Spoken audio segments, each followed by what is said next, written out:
বন্ধুরা আজকে আমরা যেতে চলেছি 10টা আলাদা আলাদা লোকেশনে এবং সেখানে যে আমরা 10টা আলাদা আলাদা ফটো তুলব।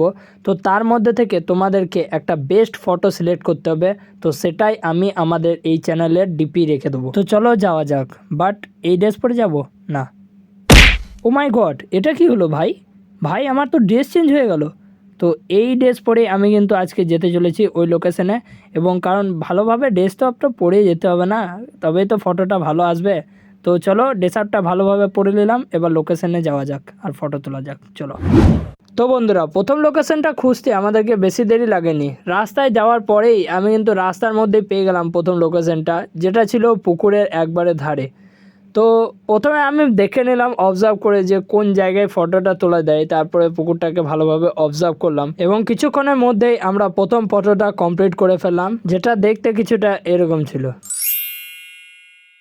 তো তোমরা বলবে ফটোটা কেমন হয়েছে, পোজিং কেমন ছিল। তো চলো এবার নেক্সট প্লেসে যাওয়া যাক। পরের প্লেসটাতে আমি ফটো তোলার জন্য চলে এলাম নদীর কাছে, এবং নদীর ব্রিজ থেকে আমি একটা ঝপাং করে ঝাঁপিয়ে চলে আসতে লাগলাম সেই লোকেশনটাতে। আর সেই লোকেশনটা দেখতে কিছুটা এরকম ছিল। তোমাদেরকে এই লোকেশনটা দেখে কিছুটা পাহাড়ি টাইপের ফিল দিচ্ছে না? আমাকেও লাগছিল। এই টাইমে আমার ভাই আমাকে জ্ঞান দিচ্ছিল যে তুই এরকমভাবে বসে ফটোটা তুলবি, ফটোটা ভালো আসবে। তো আমি ওর ঘাড়ের ওপরে চেপে বললাম তোর ঘাড়ের ওপরে চেপে ফটোটা তুললে কেমন হয়। তো এইভাবে হাসি মজা করতে করতে আমরা তুলে ফেললাম নেক্সট ফটোটা, যেটা দেখতে কিছুটা এরকম ছিল। এই ছবিটাতে লক্ষ্য করে দেখো হাতের পাশ থেকে সূর্যের ছটাটা কেমনভাবে বেরিয়ে চলে এসছে, ওটা দেখতে কিন্তু অসম লাগছে। তো ভাই সেকেন্ড প্লেসে ফটোশ্যুট হয়ে গেছে, ডান। এবার আমাদেরকে যেতে হবে নেক্সট লোকেশনে। তো চলো যাওয়া যাক। বন্ধুরা তৃতীয় লোকেশনটা তোমরা দেখতে পাচ্ছ, কত সুন্দর এরিয়ায় নিয়ে চলে এসেছি তোমাদেরকে। দেখো চারিদিকে ধানবাড়ি আর ধানবাড়ি, আর ওর মাঝে ভাই হেঁটে যেতেই মজা লাগছিল। যে সিনেমেটিক শটগুলো আসছিল না, পুরো অসম লাগছিল। তো এখানে যে ছবিটা তুললাম সেটা এই ছবিটা, যেটা ভাই আমার সবচেয়ে বেস্ট লাগলো যে পেছনের ফটোগুলো তুললাম তার থেকে। কারণ এখানে যে ব্যাকগ্রাউন্ডটা তুমি দেখতে পাচ্ছ পুরো অসম ভাই, মজা হি আ গয়া একদম। এরপর প্যাডেল করতে করতে যেতে যেতে আমি হঠাৎ একটা জায়গা দেখতে পেলাম, একটা অসাধারণ গাছ রয়েছে। সেই গাছটা তুমি দেখতেই পাচ্ছ কেমন পজিশনে রয়েছে। এই পজিশন থেকে কিন্তু আমরা অনেক কিছু পোজ করতে পারি। তো দেখা যাক কি পোজ আমি করতে পারি, কারণ আমি তো পোজিংয়ের অত মাস্টার না। তো ওই জায়গায় যাওয়ার পরে আমি গাছটাকে ভালোভাবে দেখে নিলাম এবং গাছের ওপরে উঠতে শুরু করলাম বাঁদরের মতো, কারণ গাছের ওপরে না উঠলে পোজিংটা ঠিক মতো মানাবে না। তো গাছের ওপরে ওঠার পর আমি দাঁড়িয়ে দাঁড়িয়ে ভাবলাম যে ফটোটা তুলবো, যে ফটো তুলবে সে নিচে দাঁড়িয়ে আমার ফটোটা তুলবে। বাট আমার ভাই বললো বেশি কুটকুটি মারার দরকার নাই, ওখানে বসেই তুলে দে। তো ভাইও ওখানে উঠলো এবং আমার একটা ফটো তুলে দিল, যেটা দেখতে কিছুটা এরকম। ইরি শালা, একটা বাঁদর তো জামা কাপড় পরে গাছে উঠে গেছে, এটাকে কি করে নামাবো ভাই? আরে ভাই নামাতে হবে না, আমরা নিজে নিজে নেমে যাচ্ছি। এটা প্লেসটা বাঁদরদের জন্য, আমরা বাঁদর না ভাই, বাঁদরের থেকেও অধম। এরপরে বন্ধুরা আমার মাথায় একটা আইডিয়া হলো যে কেননা রোডে একটা ফটো তোলা যাক। তো ওকে বলছিলাম রোডে আমার ছায়াটাকে ক্যাপচার করে ফটো তুলবি তুই, ঠিক আছে? তো তোমরা দেখো শুধু ফটোটা একবার। ব্যাকগ্রাউন্ডটা অত তো ভালো আসেনি, কিন্তু আমি ফটোর যে ফিলটা সেটা আমি আনার চেষ্টা করেছি, যেটা শ্যাডোটা ছিল সেটা আমি আনার চেষ্টা করেছি। তো তোমরা বলবে শ্যাডোটা কেমন হয়েছে। এই 5টা ছবি তোলার পরে বন্ধুরা আমাদের ফোনটা প্রচুর হিট হয়ে গেছিলো। এই যে আউটরোটা শ্যুট করছি এটাও কিন্তু আমি খুব কষ্টে শ্যুট করছি। তো চলো এবার আমাদেরকে বাড়ি যেতে হবে, তাছাড়া তো কিছু করার নাই ভাই। তো চলো পরে কখনো আসবো। 2000 years later. তো বন্ধুরা আজকে আমরা আবার ফটোশ্যুট করতে চলে এসেছি এই জায়গাটাতে। তোমরা দেখতেই পাচ্ছ জায়গাটা কিরকম টাইপের, আর আমার ড্রেস কম্বিনেশন তো সেমই আছে, কেবল প্যান্টটা হালকা চেঞ্জ আছে।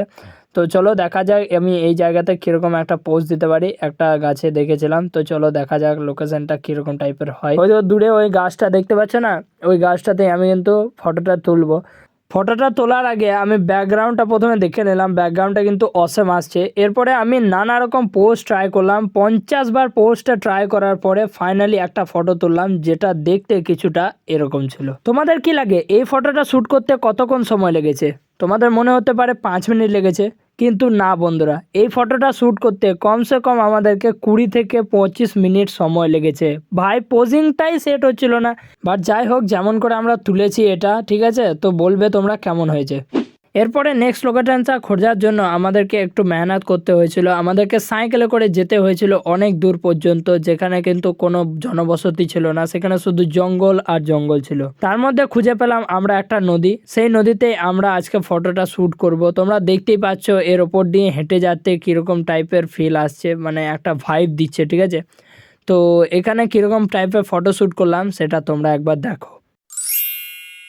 এটা দেখে তোমাদেরকে আজব লাগতে পারে যে পোজিংটা একটু গন্ডগোল হয়েছে, কি করতে চাইছিলে সেখানে, কিন্তু আমি তোমাদেরকে বলতে চাইছি এই টাইমে প্রচুর রৌদ্র ছিল, সে কারণে আমি ভাবছিলাম যে হয়তো সূর্যকে খানি স্টপ করতে বলবো যে তুমি রোদের ছটাটা খানি কমাও। তো ভাই ফাইনালি এই লোকেশনে শ্যুটটা কমপ্লিট হয়ে গেছে, আর আমার ভাইকে তো আমি ভাই মাথা খারাপ করে দিয়েছি, পোজিং করে অ্যাঙ্গেল করে এতবার চেঞ্জ করা হয়েছে, আর ওপর থেকে আমাকে বাড়িও যেতে হবে একটার মধ্যে। তো চলো আজকের মতো এটুকুই, পরের দিন আসবো তখন আবার ছবি তোলা যাবে, আর 3টেই তো বেঁচে আছে, তারপরে তো শেষ। এরপর বন্ধুরা পরের ফটোটা তোলার জন্য আমাদেরকে এই ড্রেসটা পরে চলে গেলে হবে না, এবার আমরা ড্রেস চেঞ্জ করব। তো দেখো 1 2 3 স্টার্ট। তো আমরা আজকে এই লাল জামাটা পরে যাব, আর আমাদের কাছে কোনো টুপিও নেই, ঠিক আছে। তো এই ড্রেস পরে যাওয়া যাক নেক্সট লোকেশনে। তো ভাই নেক্সট লোকেশনে আমরা চলে এসেছিলাম একটা পাহাড়ি এরিয়ায়, যেখানে কিন্তু আমাদেরকে ফটোটা শ্যুট করতে হবে, আর এই লোকেশনটা কিন্তু সবচাইতে বেস্ট। তো এখানে দেখি বেস্ট ফটোটা তোলার, কিন্তু এরা কি করছে ভাই, এরা তো ভাই অন্য কিছু তুলতে ব্যস্ত হয়ে গেছে ভাই। ওকে দেখতে পাচ্ছ ও নয়ন ফেলতে শুরু করে দিয়েছে। তো এরপরে সময় নষ্ট না করে আমি একটা উঁচু জায়গায় দাঁড়ালাম, আর সেখান থেকে কিন্তু ব্যাকগ্রাউন্ডটা বেস্ট আসছিল। তো আমি বললাম যে ওখান থেকে একটা ফটো তোল। তো তোমরা দেখো ফটোটা কীরকম হয়েছে। তোমরা জানি না কোন ফটোটা সিলেক্ট করবে আমার চ্যানেলের ডিপির জন্য, বাট আমার তো এই ছবিটা ডিপির জন্য বেস্ট লাগছে। এরপরে বন্ধুরা ওই লোকেশনে একটা মন্দির ছিল, তো আমি ঝটপট ওই মন্দিরটাতে চলে এলাম ফটোশ্যুট করার জন্য। তো ওখানে প্রথমে যেয়ে আমি হাত পা ধুলাম, ও তারপরে আমি পাথরে উঠতে শুরু করলাম। বাট ওই সময় আমাকে একটা দাদু বলল যে তুই ওখানে উঠিস না, এখন পুজো হচ্ছে, পুজো হওয়ার সময় ওখানে উঠতে নেই। তো আমি ওই দাদুটার কথা শুনে খানিকক্ষণের মতো থেমে গেলাম। তারপর যখন পুজোটা শেষ হলো তখন আমি উঠতে শুরু করলাম পাথরের উপরে। তো পাথরে ওঠার পরে তোমরা লোকেশনটা দেখতেই পাচ্ছ কত সুন্দর এরিয়া, এখান থেকে তোমার কিন্তু ফটোর ভিউটা কিন্তু দারুণ লাগবে। কিন্তু আমি একটা তুললাম এমন ফটো যেটা তোমাদেরকে দেখো কিরকম লাগছে, আমি তো বলবো না ভাই কেমন লাগছে। তো দেখো ফটোটা শুধু একবার। ভাই যেরকম লোকেশন ছিল সেরকম লোকেশনের হিসাবে কিন্তু এই ফটোটা আমি অত ভালো তুলতে পারিনি, তো এটা আমি স্বীকার করছি। বাট তোমাদেরকে কেমন লেগেছে সেটা তুমি কমেন্ট সেকশনে বলবে। এবার বন্ধুরা আমরা শেষ পর্যায়ে চলে এসেছি, মানে শেষ ফটো বেঁচে আছে। তো শেষ ফটোটার জন্য আমরা কিন্তু একই জায়গায় সিলেক্ট করলাম, কারণ এরপরে আর আমরা রোদে ঘুরতে পারছি না ভাই। তো এখানে কিন্তু লোকেশনটা অতটাও খারাপ ছিল না। তো আমরা পাথরের উপরে চলতে চলতে লাফিয়ে ঝাঁপিয়ে ওই জায়গার মধ্যে পৌঁছে গেলাম এবং তুলে নিলাম একটা বেস্ট ফটো।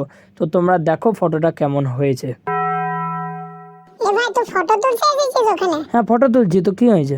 না মানে ওখানে খড়ি সাপ আছে, যদি ওই জায়গাটাতে কামড়ে দেয় না তো সারা জীবনের লেগে কাউকে মুখ দেখাতে পারবে না। अरे बाप रे, ये तो धोती खोल रहा है।